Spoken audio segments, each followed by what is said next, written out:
Hi guys, welcome to cricket Tamizha. So இப்போ நம்ம என்ன அப்டேட் பார்க்க போகிறோம் அப்படின்னு பார்த்தீங்கன்னா, ஸோ ஐபிஎல்லில் முக்கியமான டீம்ஸ், அதாவது எல்லா டீமோட பேட்ஸ்மென்ஸ் அண்ட் பவுலர்ஸ், ஸோ யார் யார் எல்லாமே கரெக்டாக இருப்பாங்க அண்ட் எந்த பேட்ஸ்மேன் அண்ட் என்ன பவுலர்ஸ் முக்கியமாக நம்ம பார்க்கணும், அவங்களோட லிஸ்ட்டை தான் பார்க்க போகிறோம்.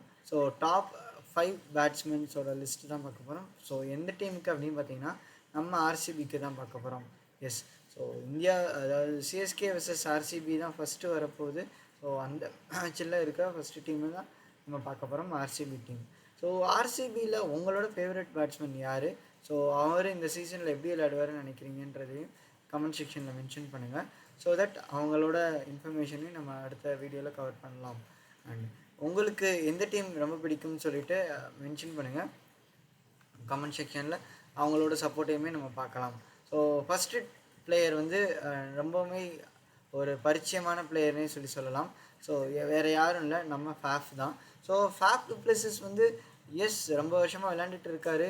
ஆனால் இப்போ தான் ஃப்ரான்ச்சைஸிக்குள்ளே போயிருக்காரு, அதாவது ஆர்சிபி ஃப்ரான்ச்சைஸிக்குள்ளே போயிருக்காரு. ஸோ ஃபேஃப் டு பிளஸஸ் வந்து பார்த்திங்கன்னா இவங்க ஆர்சிபிக்கு விளையாடுறதுனால கம்மியாகவும், அண்ட் இது நமக்கு விளையாடும்போது, சிஎஸ்கேக்கு விளையாடும்போது வந்து பார்த்திங்கன்னா அதிகமாகவும் விளையாடுறது இல்லை. ஸோ அவரோட கன்சிஸ்டன்சி எப்போவுமே நல்லா தான் இருக்குது. அண்ட் அதே தான் ஆர்சிபியோட இதுலேயுமே நீங்கள் ரெஃப்ளெக்ட் ஆகிறத பார்க்கலாம். ஸோ லாஸ்ட் சீசனில் வந்து பார்த்திங்கன்னா 730 ரன்ஸ் அடிச்சிருக்காரு on an average of 56.15. And strike ரேட்டும் அதுக்குன்னு கம்மியாக வைக்கல, 153 ரன்ஸ் தான் வச்சுருக்காரு. எஸ், இது கொஞ்சம் கம்மியாக இருக்கிற மாதிரி இருக்கலாம் ஒரு T20 ஃபார்மேட்டுக்கு. பட் பார்த்தீங்கன்னா இவரோட கன்சிஸ்டன்சியில் நம்ம அதை ஈஸியாகவே எடுத்துகிட்டு வந்துடலாம். அதாவது என்ன சொல்ல வரேன்னா, அந்த ஸ்ட்ரைக் ரேட் வந்து அவர் ஈஸியாக அதை மெயின்டைன் பண்ணிடுவார். ஸோ தட் அவருக்கு அந்த ஒரு விஷயமாகவே தெரியாது. So next batsman, yes of course Kohli இல்லாமல் இந்த லிஸ்ட்டு முடியவே முடியாது. ஸோ கோலி தான். So king Kohli, run machine Kohli, not only for international matches, not only for India, even Indian premier லீக்லேயுமே வந்து பார்த்திங்கன்னா இவரோட கை ஓங்கி தான் இருக்குதுன்னு சொல்லலாம். அதே மாதிரி இவரோட ஆவரேஜும் வந்து பார்த்திங்கன்னா 53.25 இருக்குது. 100 பார்த்திங்கன்னா 639 ரன்ஸ் அடிச்சிருக்காரு. ஸோ ஹையஸ்ட் ஸ்கோர் 101 நாட் அவுட்டில், ஸ்ட்ரைக் ரேட் வித் 140 ஆல்மோஸ்ட் இருக்குது. ஸோ இதுதான் லாஸ்ட் இயர் கோலி பண்ணின ரெக்கார்டு. ஸோ கோலியோட ரெக்கார்டு வந்து இது மட்டும் இல்லை, இது மாதிரி இன்னும் நிறையா இருக்குது. 2016 நியர்லி 1000 ரன்ஸ் அடிச்சிட்டாருன்னே சொல்லலாம் ஒரு சீசனில். ஸோ அந்த சீசனுக்கு கப்புமே அவங்களுக்கு தான் அப்படின்னு தான் நம்ம நினச்சிட்டு இருந்தோம். ஆனால் பார்த்திங்கன்னா கப்பை மட்டும் மிஸ் பண்ணிட்டாங்க எஸ்ஆர்ஹெச் கிட்ட. ஸோ இது இல்லாமல் வந்து பார்த்திங்கன்னா கோலியோட ரெக்கார்டு இது ஒன்று மட்டும் சொல்லவே முடியாது.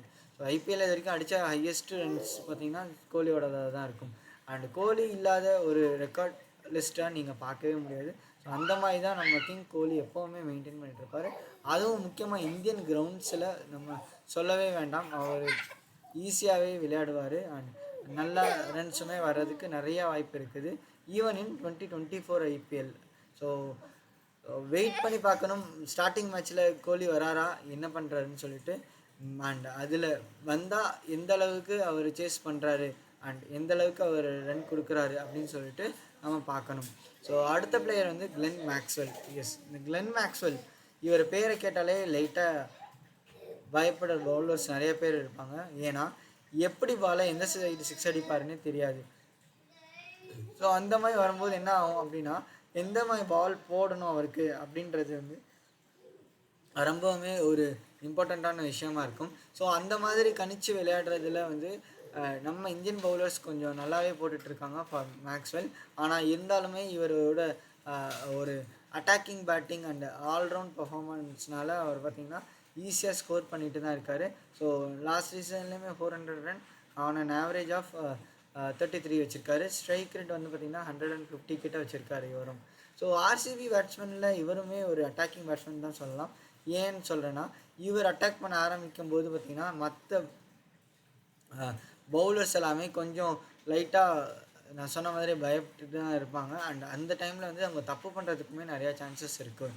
ஸோ இதை அவாய்ட் பண்ணுறதுக்கு வந்து மேக்ஸ்வெல்ல வந்த உடனே தூக்குறது தான் நிறைய பேரோட பாலிசியாக இருக்கும். ஸோ அந்த மாதிரி ஆச்சுன்னா ஆப்போசிட் சைடில் விளையாடுறவங்க ஈஸியாக ரன்னை கண்ட்ரோல் பண்ணலாம். இல்லைனா இவர் அடிச்சுக்கிட்டே தான் இருப்பார், அதை நம்மளாலையும் நிறுத்தவே முடியாதுன்ற மாதிரி தான் பவுலர்ஸ் ஃபீல் பண்ணுவாங்க. ஸோ அதுதான் கிளென் மேக்ஸ்வெல்லோட ஒரு ஸ்ட்ராங் அண்ட் மோஸ்ட் ஃபுல் பாயிண்ட்டாக இருக்குது. ஸோ இதுக்கு அடுத்த பிளேயர் யாராக இருப்பாங்கன்னு நினைக்கிறீங்க? எஸ், நம்ம டிகே தான். So last season retire announce பண்ணியிருக்காரு.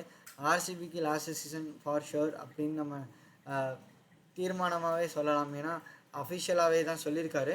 ஸோ இந்த விதத்தில் வந்து பார்த்திங்கன்னா அட்டாக் பண்ணுறதுக்கு நிறைய சான்சஸ் இருக்குது. அண்ட் எப்போவுமே வந்து பார்த்திங்கன்னா இவர் வந்து ஒரு ஃபினிஷர்னே சொல்லலாம் ஆர்சிபிக்கு. ஸோ இவர் ஒரு சீசனில் நல்லா விளையாட ஆரம்பிச்சு இவர் எடுத்துகிட்டு போய் நம்ம இந்தியன் டீம்லேயும் விட்டோம். அங்கேயுமே அவர் அதேமாதிரி அட்டாக் பண்ணிட்டு தான் இருந்தார்.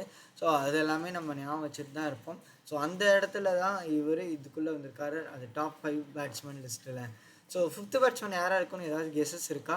இல்லைனா இந்த ஆர்டரில் உங்களுக்கு ஏதாவது சேஞ்சஸ் இருக்கா?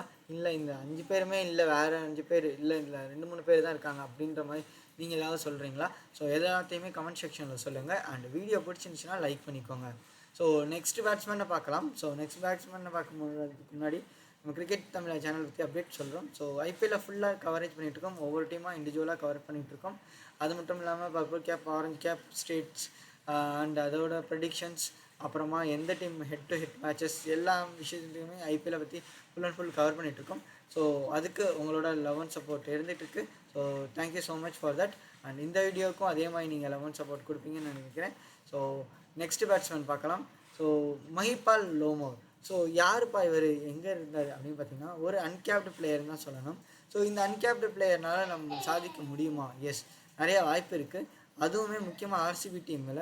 ஸோ ஆர்சிபி டீமில் அவங்க சான்ஸ் எடுத்தாங்க அப்படின்னு பார்த்தீங்கன்னா எஸ், நிச்சயமாக அவங்க ஒரு இம்பார்ட்டன்ஸ் கொடுப்பாங்க தான் இவருக்கு. ஸோ அதே மாதிரி இவருக்கு நிறையா வாட்டியும் கொடுத்து தான் இருந்தாங்க. ஸோ ஆன் ஸ்ட்ரைக் ரேட் வந்து பார்த்தீங்கன்னா 139 விளையாண்டுருக்காரு. பெஸ்ட்டு வந்து பார்த்திங்கன்னா 54 நாட் அவுட் எடுத்திருக்காரு. அண்ட் 2 இன்னிங்ஸ் விளையாண்டார். அந்த 2 இன்னிங்ஸ்லையுமே வந்து பார்த்திங்கன்னா 135 ரன்ஸ் அடிச்சிருக்காரு. அதாவது மொத்தமாக பார்த்தீங்கன்னா 135 ரன்ஸ் அடிச்சிருக்காரு. ஒரு left handed batsman, allrounder. So பவுலிங்கில் அந்த அளவுக்கு இன்னும் பர்ஃபார்மன்ஸ் கொடுக்கலனாலும் வெயிட் பண்ணலாம், பார்க்கலாம் இவர் எப்படி பெர்ஃபார்ம் பண்ணுறாருன்னு சொல்லிட்டு. ஸோ இதுதான் கைஸ் நம்மளோட ஆர்டர். ஸோ ஃபஸ்ட்டு வந்து பார்த்திங்கன்னா Faf du Plessis. So yes, ஒரு South African attacking batsman. Attacking வந்து ஸ்டார்டிங் ஸ்டேஜ்லேயே அவர் கொடுக்க மாட்டார், நமக்கு நல்லா தெரியும். ஸோ அதுக்கப்புறமா வந்து பார்த்திங்கன்னா king Kohli, run machine. So இந்த ஐபிஎல்லுமே அவருக்கு சாதகமாக எடுத்துகிட்டு வராரான்னு சொல்லிட்டு பார்க்கலாம். ஸோ இதுக்கப்புறமா வந்து பார்த்திங்கன்னா Glenn Maxwell. So next 4th batsman வந்து பார்த்திங்கன்னா தினேஷ் கார்த்திக். ஸோ இவருமே கிட்டத்தட்ட மேக்ஸ்வெல் மாதிரி தான் விளையாடுவார். ஸோ பார்த்தீங்கன்னா அட்டாக்கிங் பேட்ஸ்மேனாக தான் இவரை கன்சிடர் பண்ணணும். அண்ட் ஃபினிஷராக இம்பார்ட்டண்ட் ரோல் இவருக்கு இருக்குது இந்த சீசனில் முக்கியமாக. பிகாஸ் லாஸ்ட் சீசன் சொல்லியிருக்காரு, அது மூலயமா அவர் இந்தியன் டீமுக்கு கால் வருமா அப்படின்னு நினச்சலாம் விளையாட மாட்டார். பட் எனிவேஸ் அவரோட குட் பர்ஃபார்மன்ஸை பார்க்குறதுக்கு வெயிட் பண்ணிகிட்ருக்கோம். ஸோ நெக்ஸ்ட் பேட்ஸ்மேன் வந்து பார்த்திங்கன்னா நம்மளோட மஹிபால் லெமோர். ஸோ ஒரு அன்கேப்டு பிளேயர். ஸோ பார்க்கலாம் இந்த சீசனில் அவர் எப்படி பெர்ஃபார்ம் பண்ணுறாருன்னு சொல்லிட்டு. ஸோ வெயிட் பண்ணி பார்க்கலாம் கைஸ் அவர் எப்படி பெர்ஃபார்ம் பண்ணுறாருன்னு சொல்லிட்டு. ஸோ வீடியோ பிடிச்சிருந்துச்சின்னா நீங்கள் சேனலுக்கு சப்ஸ்கிரைப் பண்ணி வச்சுக்கோங்க. அண்ட் வீடியோ பிடிச்சிருந்துச்சின்னா நீங்கள் இந்த வீடியோக்கு ஒரு தம்ஸ் அப் கொடுங்க, அதாவது லைக் பட்டன் கிளிக் பண்ணுங்கள். உங்கள் ஃப்ரெண்ட்ஸ் யாராச்சும் ஐபிஎல் ஃபேனாக இருந்தாங்கன்னா அவங்களுக்கு இந்த வீடியோ ஷேர் பண்ணுவீங்க. அண்ட் சேனலுக்கு சப்ஸ்கிரைப் பண்ணிவிடுங்க. ஸோ தட் உங்களுக்கு எல்லா நோட்டிஃபிகேஷனுமே வந்துகிட்டே இருக்கும் இமீடியட்டாக. Thank you guys for watching our video, and thank you for your love and support.